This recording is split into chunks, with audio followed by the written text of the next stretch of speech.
Y pues, ¿qué les puedo decir, hermanos? Han sido casi 30 días los que estuvimos fuera, más de 20 y tantos días fuera, en Turquía, en Israel. Nos llevamos a 250 personas entre los dos viajes, hermanos de 5, 6, 7 países que nos acompañaron. En Turquía estuvimos con el doctor Armando Aldusin, con 120 y tantas personas. En Israel casi la misma cantidad de personas. En Turquía estuvo compartiendo mi padre, su servidor, Alejandro Aldusin, y en Israel estuvo compartiendo Estefano, David, su servidor, y prácticamente pues fue un viaje tremendo, precioso. Estar en Israel es prácticamente como caminar sobre las páginas de la Biblia, porque el que lee la Biblia, el que estudia la Biblia, va a Israel y ahí sucedió todo. Ahí aconteció más del 80% de lo que podemos leer nosotros en las Sagradas Escrituras, y por eso le llamamos estos viajes caminando sobre las páginas de la Biblia.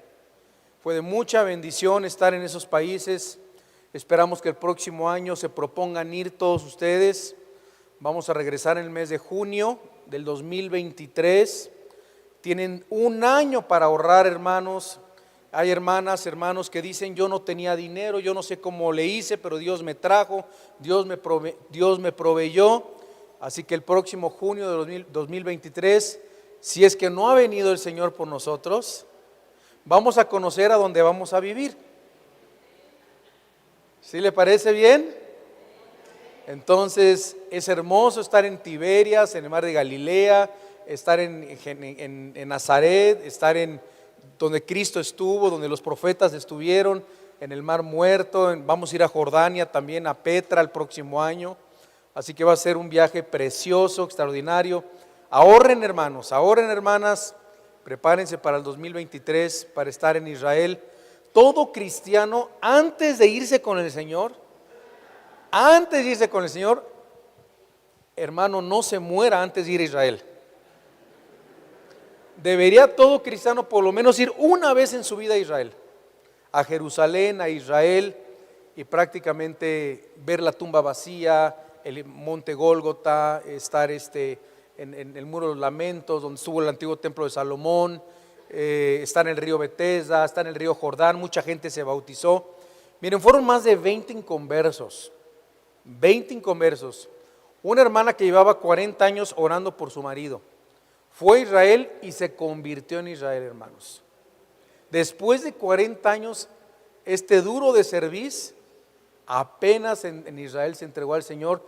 Los 20 que fueron inconversos, sabemos que eran inconversos, ¿verdad? Porque en la tumba vacía ponían sus rosarios y los persinaban y les echaban tierrita y se agarraban tierrita de agüita del Jordán, tierrita. Ay, la idolatría, la idolatría. Le digo: hermano, está bien que se lo lleven de recuerdo, pero no crean que por traerse agua del Jordán o tierrita de Israel ya están bendecidos, porque no va a pasar absolutamente nada. La paz y la bendición la llevamos de lo alto, del Padre de las luces, de donde viene toda gracia y toda bendición espiritual, como dice su palabra. Así que, hermanos, pues los esperamos el próximo año. Acérquense con nosotros para que puedan tener información acerca del próximo viaje a Israel y de los que nos están viendo también de otros países. Vamos a abrir nuestra Biblia en Juan 16:16. Juan 16:16.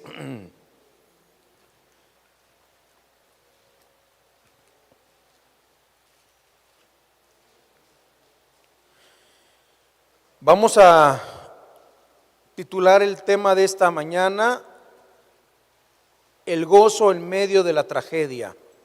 El gozo en medio de la tragedia.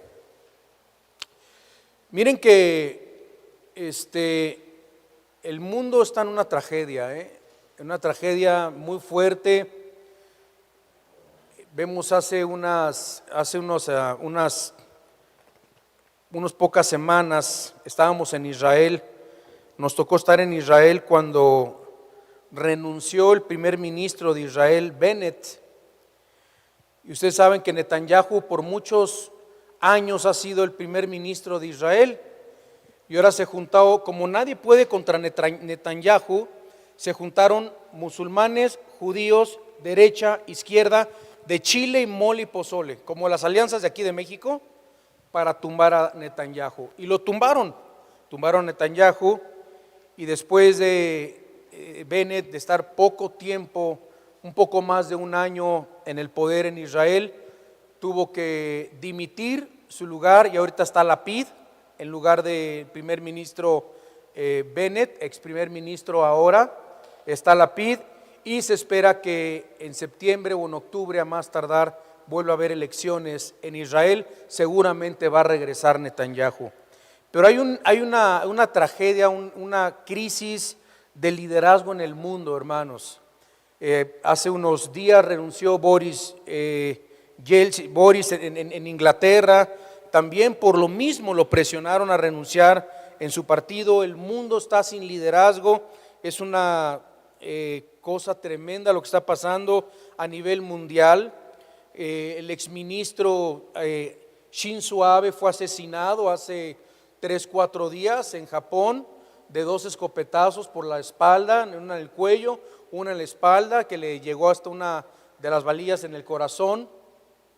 Y el día de ayer, los que me siguen en Instagram saben que subo todos los días historias, noticias de todas partes del mundo, o lo que yo lo siento más relevante para la época profética que estamos viviendo.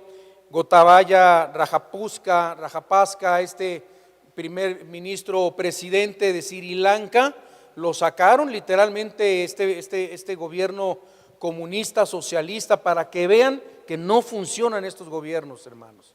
No funcionan los gobiernos zurdos de izquierda. Sacaron literalmente al presidente, se metieron al palacio, miles de personas se metieron a la alberca, arrasaron con las despensas del palacio, se subieron a las camas. No vean las fotos que subí, es una cosa impresionante. Y vemos nosotros también que Israel simplemente no ha dejado de bombardear el este de Siria. Simplemente hace unas horas bombardearon el este de Siria porque descubrieron un cargamento proveniente de Irak y de Irán de armamento para atacar al país de Israel. En esta sección que nosotros estamos estudiando en Juan capítulo 16, Dios nos habla en su palabra de que nosotros podemos tener gozo, hermanos, gozo en medio de la tragedia, gozo en medio de las circunstancias que nosotros estamos viviendo. En esta sección de Juan 16 al 33, que son los versículos que vamos, si Dios nos permite, terminar, donde Jesucristo concluye el discurso en el aposento alto, un lugar que también llegamos a visitar cuando vamos a Israel. Es el aposento alto donde Cristo convivió con sus discípulos antes de ser crucificado. Las emociones de los discípulos y los sentimientos de los discípulos, sus emociones, sus sentimientos estaban muy confusos en este momento cuando se escribió precisamente, o cuando sucedió precisamente lo que estoy ahorita predicando en el aposento alto. Los discípulos estaban tristes, estaban confundidos, se lamentaban porque se tenían que quedar solos. Cristo les estaba diciendo que ya se tenía que ir, que los iba a dejar solos. Y bueno, ellos eran como usted y como yo, no eran diferentes, tenían sentimientos, eran humanos y se sentían tristes, se sentían muy tristes. Cristo en esta sección de Juan capítulo 16 nos enseña 3 verdades que vamos a aprender hoy, 3 verdades muy especiales y que nos van a ayudar a todos nosotros a enfrentar el mundo que estamos viviendo hoy en día, la tragedia que estamos viviendo hoy en día, las tragedias de pérdidas, etcétera, etcétera. Y estas verdades van a ser de gran aliento y de gran consolación para todos nosotros. El 3 de enero de 1956, el 3 de enero de 1956, muy de mañana, en el sur de la ciudad de Quito, en Ecuador, estaban 5 misioneros orando por Quito, Ecuador, y 5 misioneros que se propusieron alcanzar a los indios aucas que nunca habían sido alcanzados y que nunca les habían predicado las sagradas escrituras. Estos misioneros se comenzaron a juntar y querían llevar el evangelio de Jesucristo y comenzaron a orar por los Aucas.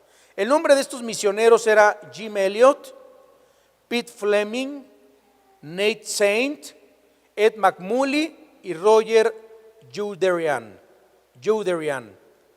Cuando estos hombres comenzaron a orar, comenzaron a cantar un himno para ellos que era favorito, y antes de llevar la palabra de Dios a estos indios Aucas en Quito, Ecuador, cantaban este himno que decía: descansamos en ti, nuestro escudo y defensor, tuya es la batalla y tuya la alabanza.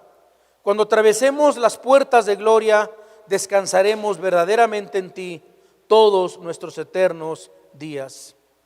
Estos 5 hombres cantaban estas alabanzas, estos himnos. 5 días después, unos días después, estos 5 hombres fueron a los indios Aucas y fueron los 5 asesinados. En Ecuador, junto del río Curaray. Estos bravos, intrépidos misioneros dejaron a 5 viudas, hijos, los cuales estas 5 viudas oraron a Dios, se juntaron y regresaron a predicarles a los asesinos de sus maridos y alcanzaron a los Aucas para Cristo. Hace aproximadamente 2000 años, otro grupo de hombres estaban también alrededor de una mesa y uno de ellos estaba destinado a morir. Su nombre, el Señor Jesucristo, Jesús de Nazaret. Estos hombres también quizás estaban cantando, estaban en el aposento alto, y las últimas palabras del maestro fueron registradas precisamente en el capítulo 16 del libro de San Juan, que dice en el versículo 16 y versículo 18, comencemos nuestra lectura. Todavía un poco y no me veréis, y de nuevo un poco y me veréis, porque yo voy al Padre. Entonces se dijeron algunos de sus discípulos, unos a otros: ¿qué es esto que nos dice, todavía un poco y no me veréis, y de nuevo un poco y me veréis, porque yo voy al Padre? Decían pues: ¿qué quiere decir con todavía un poco? No entendemos lo que habla. Bueno, vemos en primer lugar la confusión de los discípulos. Estaban confundidos. Aparentemente estas palabras de Cristo parecían un rompecabezas para ellos. Por ejemplo, todavía un poco me veréis, y de nuevo un poco y me veréis, porque yo voy al Padre. ¿De qué está hablando el Señor Jesucristo? Y bueno, parecía un rompecabezas lo que Él decía para los discípulos, pero Cristo sabía lo que hacía, porque dice la Biblia, el versículo 25, leamos, que dice: estas cosas os he hablado en alegorías. La hora viene cuando ya no os hablaré por alegorías, sino que claramente os anunciaré acerca del Padre. ¿Qué significa alegorías? Símbolos. Cristo les hablaba por símbolos. Dice el diccionario Webster que la alegoría es un relato, una imagen, cualquier obra o arte que use símbolos para expresar un significado oculto. Entonces Cristo les hablaba mucho por símbolos. Por ejemplo, el pajarito, las flores del campo, la semilla, la tierra que produce cardos y espinos, las piedras junto al camino. Siempre Cristo usaba alegorías, siempre Cristo usaba parábolas, usaba alegorías, etc. Entonces el Señor Jesucristo nos demuestra que también nos pasa esto muchas veces con la palabra de Dios. Muchas veces no entendemos la Biblia, y a veces leemos la Biblia y no entendemos, pero tenemos que tener paciencia, porque el Espíritu Santo a lo mejor no lo entendemos en el momento, pero nos los puede explicar más tarde. Los discípulos no entendían en el momento, pero el Señor les dice: un poco de tiempo todavía voy a estar con ustedes, y después no me verán, y otro tiempo y no me verán. Obviamente está hablando de cuando Él iba a resucitar de entre los muertos. Lo iban a ver un poco de tiempo, y después lo iban a dejar de ver. ¿Qué quiere decir Cristo con estas palabras? Simplemente los eventos que ocurrirían después de su muerte y de su resurrección. Cristo no dejaba de anunciarles que Él iba a morir y que Él iba a resucitar de entre los muertos. Después de la sepultura, le verían por un poco de tiempo, pero cuando resucitara, le volverían a ver. Y esto es lo que representa estos 3 versículos que acabamos de leer. Vamos a ver en segundo lugar las 3 verdades importantes para soportar la tragedia. ¿Cómo podemos soportar, hermanos, esa tragedia? ¿Cómo podemos soportar lo que estamos viviendo ante un mundo feroz, ante un mundo que está presionando cada vez más el globalismo, el nuevo reseteo, el nuevo orden mundial? Todo está dirigido y todo se está preparando, como les dije hace rato, para una sola cosa, y va el mundo hacia una sola dirección. ¿Cuál es esta? El gobierno del anticristo. La falta de liderazgo en el mundo representa que un día va a levantarse un hombre que va a gobernar al mundo, hermanos, que se va a levantar de Europa, de 5 naciones de Europa, de 5 naciones del Medio Oriente. Se va a levantar un sirio, porque va a ser sirio el anticristo, y se va a levantar y va a gobernar 10 naciones, y esas naciones van a gobernar el mundo. Si usted cree que Putin es un gran líder, es un hombre conquistador, es un hombre que nadie lo puede tumbar por el poderío militar, esté de acuerdo o en desacuerdo en lo que él está haciendo, obviamente no estamos de acuerdo en las guerras, pero antier Putin, y esto también lo subí en mis historias, antier Putin dijo al mundo entero: esto apenas es el comienzo. Apenas estamos comenzando. Y dijo: y las naciones occidentales, le está hablando a Pedrito para que escuche Estados Unidos, para que escuche Juanito. Las naciones occidentales que quieran ayudar a Ucrania van a prolongar la agonía de esta nación y van a sufrir junto a esta nación. Sabemos que en Ezequiel 38 la Biblia nos dice tan claro que Rusia va a tratar de invadir Israel junto con Turquía, junto con Irán, junto con Libia, junto con Etiopía, junto con Alemania, y las naciones que se van a unir a Rusia, entre ellas va a estar Ucrania. Ucrania está destinado bíblicamente a ser parte y regresar a ser parte, y las provincias alrededor también de Rusia vuelvan a regresar a ser rusas nuevamente. Se está cumpliendo las Sagradas Escrituras, se está cumpliendo la Escritura, se está cumpliendo la palabra de Dios. El Señor nos enseña 3 verdades importantes para soportar todo esto. En el versículo 19 nos dice: Jesús conoció que querían preguntarle y les dijo: preguntáis entre vosotros acerca de esto que dije, todavía un poco y no me veréis, y de nuevo un poco y me veréis. De cierto os digo, que vosotros lloraréis y lamentaréis, y el mundo se alegrará porque ya no me van a ver, dice Cristo. Pero aunque vosotros estéis tristes, vuestra tristeza se convertirá en gozo. ¿Qué nos está diciendo Dios en su palabra? Que a pesar de la tristeza y lo que está sucediendo en el mundo y la hambruna que viene, por ejemplo, vean lo que está pasando en Holanda. Está parada la agricultura en Holanda, está parada la agricultura en Ucrania, en Rusia. Viene una hambruna y hay muchas cosas y oímos puras malas noticias. El Señor nos dice en su palabra: vuestra tristeza se va a convertir en gozo. La mujer cuando da luz, fíjense, así estamos viviendo ahorita. La mujer cuando da luz tiene dolor porque ha llegado su hora. Pero después que ha dado a luz un niño, un chamaco, un bebé, ya no se acuerda de la angustia por el gozo de que haya nacido un hombre en el mundo.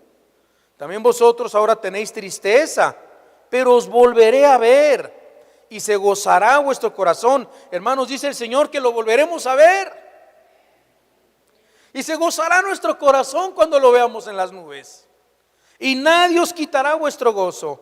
Y en aquel día no me preguntaréis nada. De cierto os digo que todo cuanto pidiereis al Padre en mi nombre, os lo dará. Hasta ahora nada habéis pedido en mi nombre. Pedid y recibiréis, para que vuestro gozo sea cumplido. En otras palabras, tendremos gozo en medio de este mundo, en medio de estas circunstancias, en medio de todo lo que está pasando alrededor de todos nosotros, y también nos vamos a gozar y nos vamos a alegrar más cuando volvamos a ver a nuestro Señor. El principio es este: Dios traerá el gozo a nuestra vida, y esto es una lección importante, anótelo. Dios traerá el gozo a nuestra vida no por sustitución, no por substitución, sino a través de la transformación. Dios trae el gozo a nuestra vida no por la sustitución, sino a través de la transformación. Y esto es lo que nos enseña este versículo, estos versículos. Su ilustración que usa el Señor Jesucristo fue de una mujer parturienta, una mujer que va a dar a luz, y lo dice claramente el versículo: el mismo bebé que le causa dolor a una mujer que va a dar a luz, ese mismo bebé le causa un gran gozo a la mujer. Dicen que no hay dolor más grande que pueda haber en el mundo que el parir o el dar a luz un hijo. Que son más valientes las mujeres porque el hombre no aguanta nada. Y vemos los dolores de la mujer encinta, la que va a dar a luz, el trabajo de parto que está haciendo, la respiración, todo esto, los dolores, los calambres, la dilatación, todo esto, el dolor que atraviesa una mujer, y hemos visto, algunos han sido testigos de cómo nacieron sus hijos, otros no, otros han visto películas, pero vemos los dolores de la mujer. ¿Y qué hace un doctor? ¿Le sustituye el dolor por otra cosa? No, sino que el dolor se transforma, y es lo que nos quiere enseñar el Señor. Eso mismo que te da dolor se convierte en tu mayor alegría y en tu mayor bendición. ¿Cuántas por no sufrir el dolor de dar a luz un hijo, qué dirán? Estoy muy chica, quieren abortar? Y digo, Dios dice en su palabra que te esperes hasta casarte y tener relaciones sexuales. Pero si llega a pasar, ese niño se puede convertir y se va a convertir en una bendición. Esa niña, ese niño se va a convertir en una bendición, no en un dolor.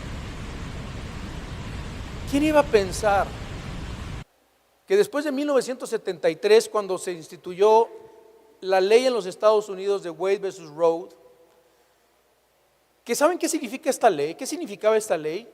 Que constitucionalmente todas las mujeres en Estados Unidos tenían en la enmienda de los Estados Unidos la protección del gobierno para abortar.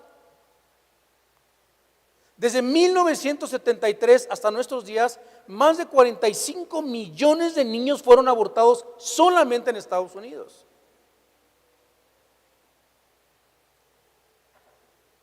Y yo siempre pensé, bueno, Estados Unidos va de mal en peor, va de mal en peor. Yo solo veo la gracia, la soberanía de Dios actuando en un juez Clarence de color y otros 3 jueces que dijeron basta ya. Y en el momento que se anula la ley de Roe versus Wade, en ese momento instantáneamente son libres todos los estados de los Estados Unidos en quitar o implementar el aborto. Antes era por constitución legal, en enmienda y en protección a las mujeres, a todas las mujeres en Estados Unidos podían abortar, ahora ya no. Ahora cada estado decide, y en el momento que fue anulada esa ley, más de 40 estados automáticamente en los Estados Unidos prohibieron el aborto. ¿No es esa la gracia de Dios? ¿Pueden ver la gracia de Dios actuando en estos últimos tiempos? Tremendo.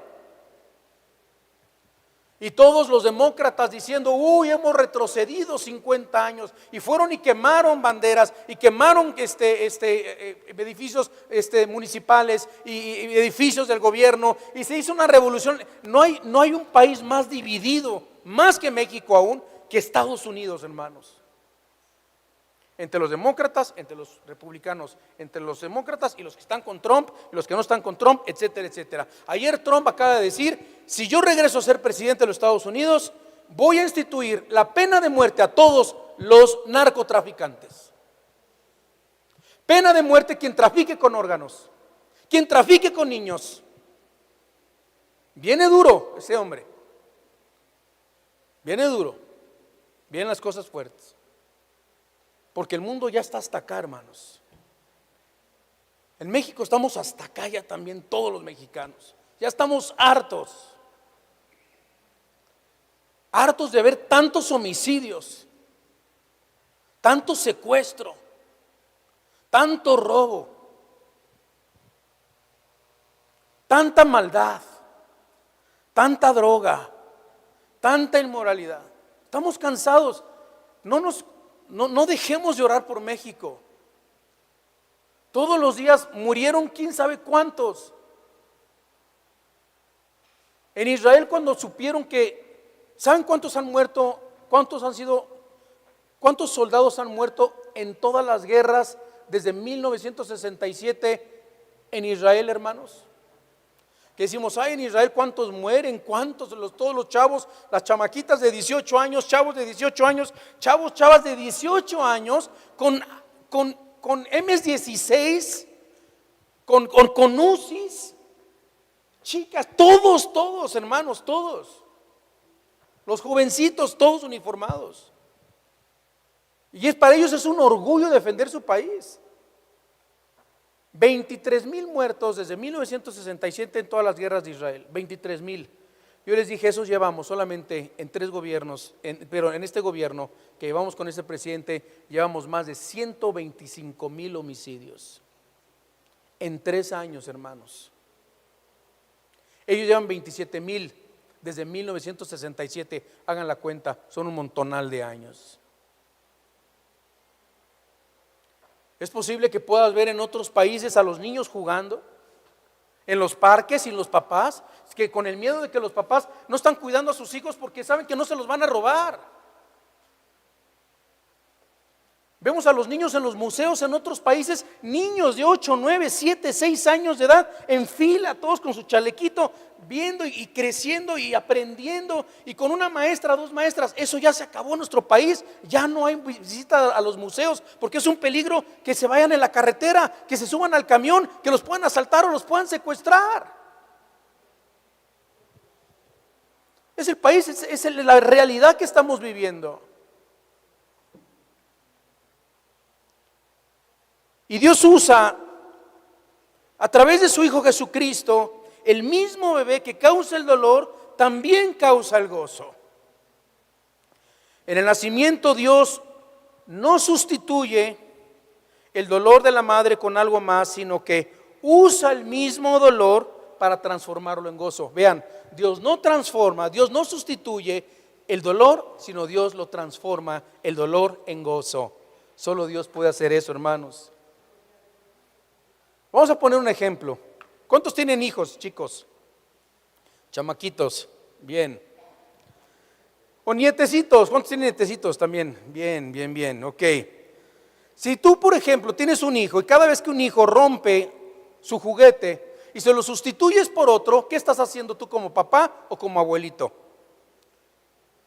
Este niño va a crecer pensando y creyendo que todos los problemas serán resueltos por sustitución.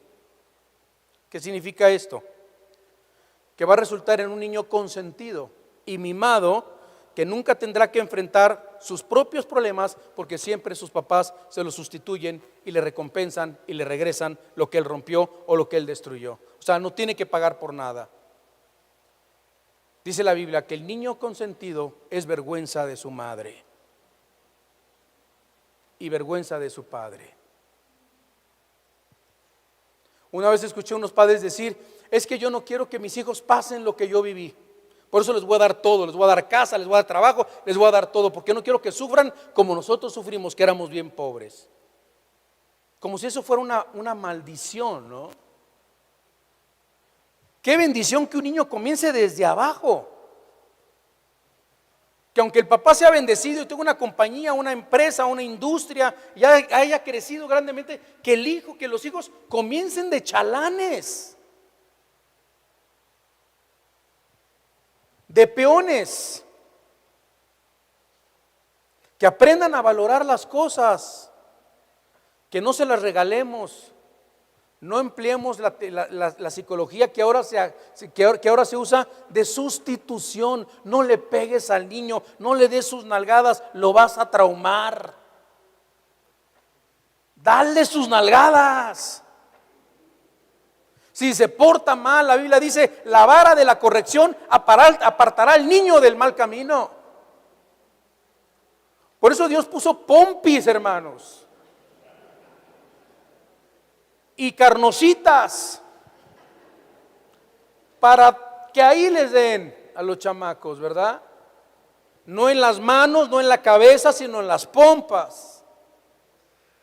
Es la parte donde hay que darle y tampoco abusar, ¿verdad? Pero les tiene que doler. Y me dejaste la pompi roja, mamá. Pues así era el objetivo, hijo. ¿Y sabes por qué te discipliné, hijo? Porque te amo. Porque si nada más les pegas y no les explicas por qué, estás creando resentimiento también en tus hijos. ¿Sabes por qué te pegué, hija? Pues, ¿por qué? ¿Pero no me quieres? Porque te quiero. Porque te amo. Siempre en la disciplina tiene que haber una explicación. Ya te había dicho 3 veces que no lo hicieras. Así que el camino de la transformación, hermanos, es el camino de la fe y de la madurez. El camino de la sustitución para resolver los problemas de la vida es el camino de la inmadurez. Y por eso hay tanto cristiano inmaduro. Porque quieren sustituir el dolor, el sufrimiento con otras cosas, con viajes, con dinero, con materialismo, sino como Cristian predicó en la mañana del divorcio, es muy buen mensaje. No me llevo bien con ella, no nos amamos, pues la sustituyo con otra, ¿no? Eso se llama sustitución y no transformación. Dios quiere usar el dolor de lo que estás pasando con tu esposa para transformarlo en gozo, en fortaleza espiritual a tu vida. Hay muchas cosas que Dios no va a sustituir en tu vida, Dios las va a usar. La pérdida de un hijo, el abandono de una pareja, te abandonó tu pareja, Dios lo quiere usar, hermanos. Dios no te lo va a sustituir. Dios quiere transformar ese dolor en victoria, en gozo, en fortaleza espiritual. Nunca podremos madurar espiritual ni emocionalmente si alguien siempre está reemplazando nuestros juguetes rotos.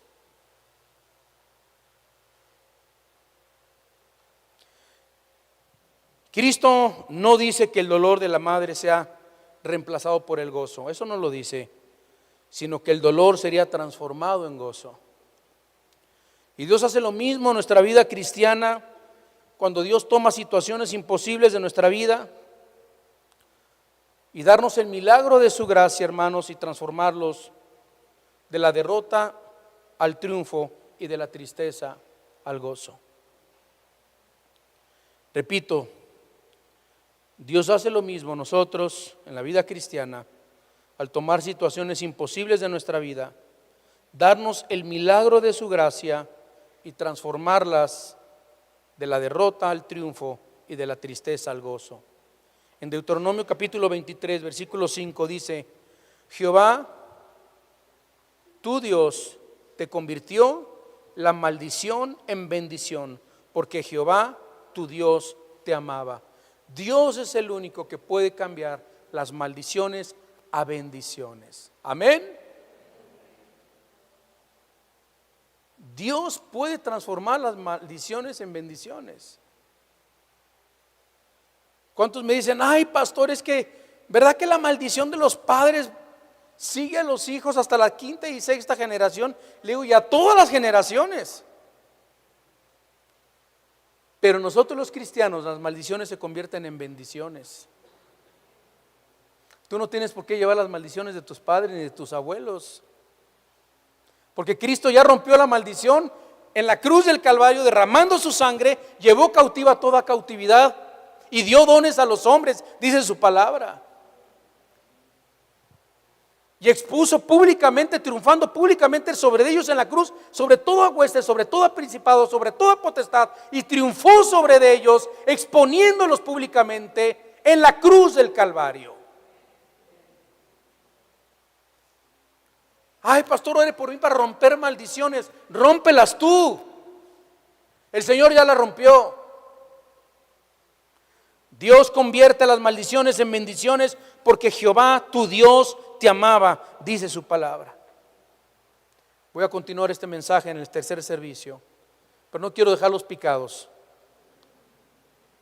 Les quiero dar las 3 verdades importantes para soportar la tragedia. Número 1, gozo en medio del dolor. Gozo en medio del dolor.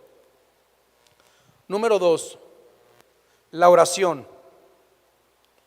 Hay que orar, hermanos, cuando hay tragedias.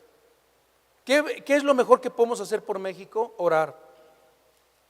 Gozarnos sabiendo que Dios tiene control. 2, orar. Y 3, saber que la victoria de Jesús, saber de la victoria de Jesús sobre el mundo. La oración la vemos en el versículo 24 al 28 y la victoria de Jesús sobre el mundo la vemos en el versículo 29 al 33. Si tú estás pasando una tragedia, ora, oren. El Señor ha vencido. El Señor ha vencido en la cruz del Calvario. Y se ve en el versículo 29 al 33 que nos dice las Sagradas Escrituras. Vean lo que dice el 29 y 30, con eso termino. Dice, dijeron sus discípulos, he aquí, ahora hablas claramente y ninguna alegoría dices. Ahora sí te entendemos, Señor. Ahora entendemos que sabes todas las cosas y no necesitas que nadie te pregunte. Por eso te creemos que has salido de Dios. ¿Qué aprendemos aquí?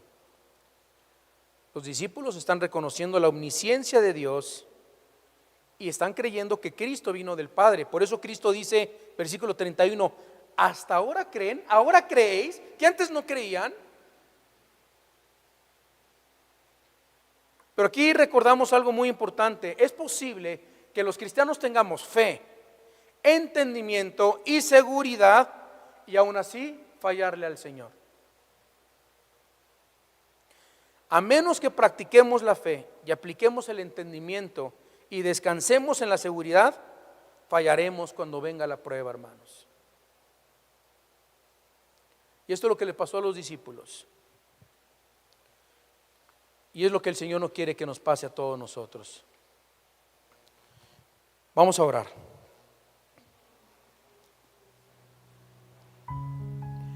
El Señor les dice que tuvieran paz en medio de un mundo atribulado. Aquí en el versículo 33 dice, estas cosas os he hablado para que en mí tengáis paz. En el mundo tendréis aflicción, pero confiad, yo he vencido al mundo. ¿Todo creyente es vencido o es vencedor?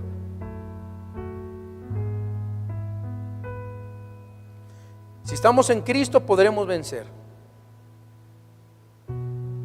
Observamos en este versículo que dice, en mí y en el mundo, en Cristo hay paz, en el mundo hay tribulación. Quiero invitarte, hija, hijo de Dios, creyente en Cristo Jesús, hermano, hermana, en el Señor, a que en este mundo de tragedias y dificultades tengas paz en medio de la tempestad, en medio de las dificultades que estamos viviendo actualmente, la falta de liderazgo, las guerras, rumores de guerras, todo lo que estamos viviendo hoy en día. Pues así nos quiere agarrar el Señor.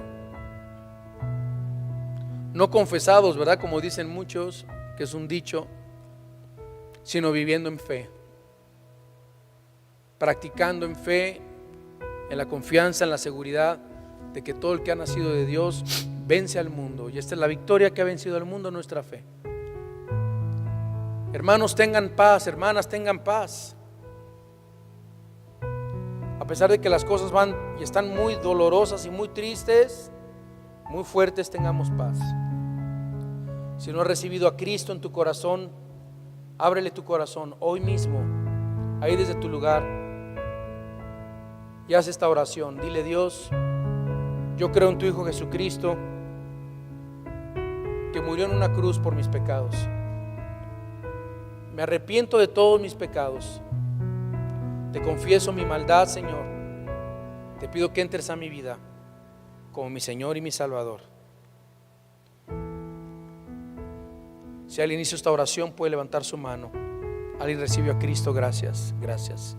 Dios te bendiga, Dios te bendiga. Pueden abrir sus ojos, hermanos. Que la gracia y la paz de nuestro Señor Jesucristo en este mundo atribulado sea con todos ustedes.